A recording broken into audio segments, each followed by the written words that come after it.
আজ আমাদের ন্যাশভিল ট্রিপের থার্ড ডে। আজকে সকাল সকাল এই যে স্মোকি মাউন্টেনে উঠেছি ঘুম থেকে। বাইরে খুব সুন্দর শান্ত পরিবেশ, পাখির আওয়াজ শুনতে পাওয়া যাচ্ছে।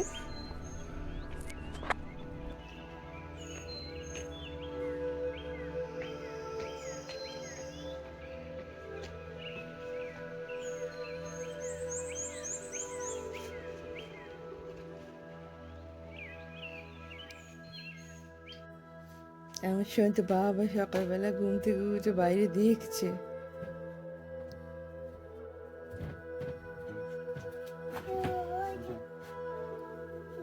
একটা দোলনা দেখতে পেয়েছে, দোল দোল বলছে ওই জন্য।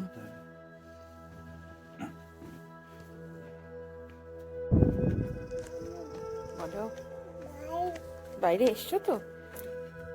ওটা ভেতরে, ওটা বাইরে নয়। তো বাইরে এসেছো, বাইরে ওইদিকে ফুল দেখেছো? ফুল, এসো আমরা ফুল দেখবো, এদিকে এসো, ফুল দেখবো, ফুল।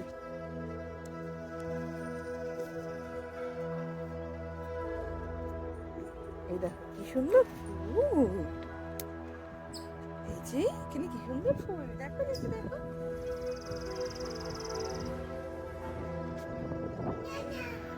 এসো, নাম নাম করতে করতে এসো।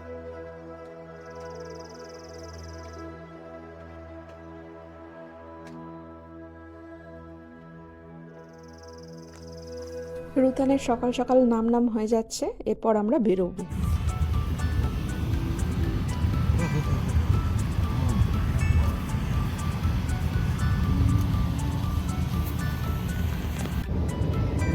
मुस्कुराए तो मुस्कुराने के कर्ज उतारने होंगे, ओ मुस्कुराओ कि भी तो लगता है जैसे फोटो पे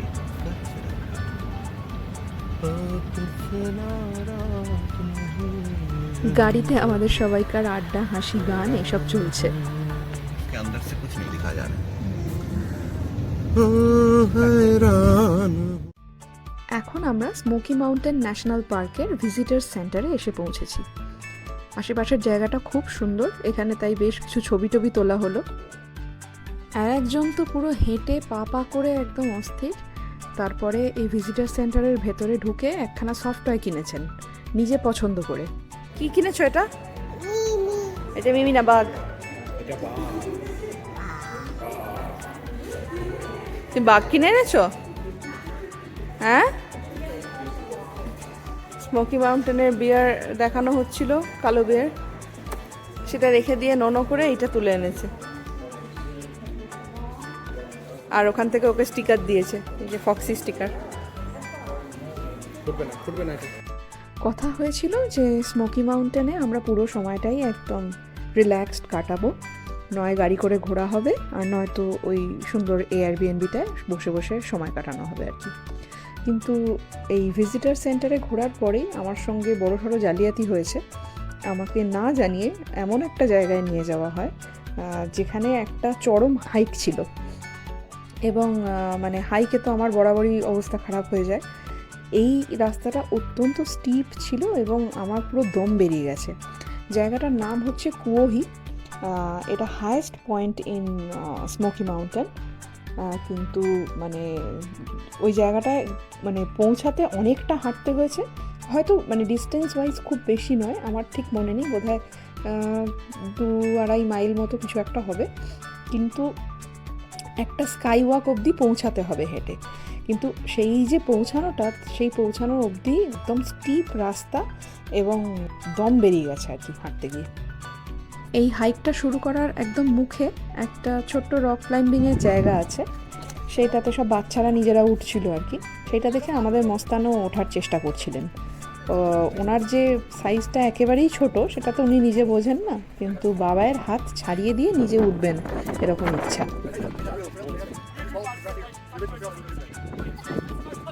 এই যে সেই স্কাই ওয়াকটা, অনেকবার ভেবেছি আমি যেতে পারবো না, ওরা বাকিরা সবাই এগিয়ে গেছিলো, রুতানকে নিয়ে সাত্বিকও এগিয়ে গেছিলো।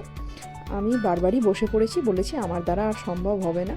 নিয়ে লোকজন যখন এগিয়ে গেছে আবার একটু দম নিয়ে একটু করে এগিয়ে ফাইনালি আমি সেখানে পৌঁছেছিলাম। তো পৌঁছালামই যখন, তখন ওই স্কাই ওয়াকটাতেও আলটিমেটলি উঠলাম এবং উঠে ছবি টবি তোলা হলো আর কি। যাবে না ওদিকে, এদিকে এসো রুতান।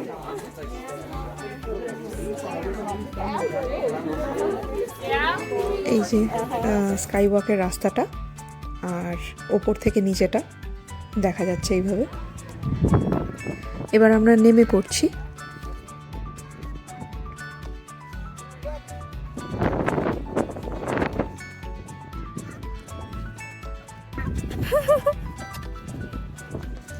চলো চলো চলো, পড়ে যাবে।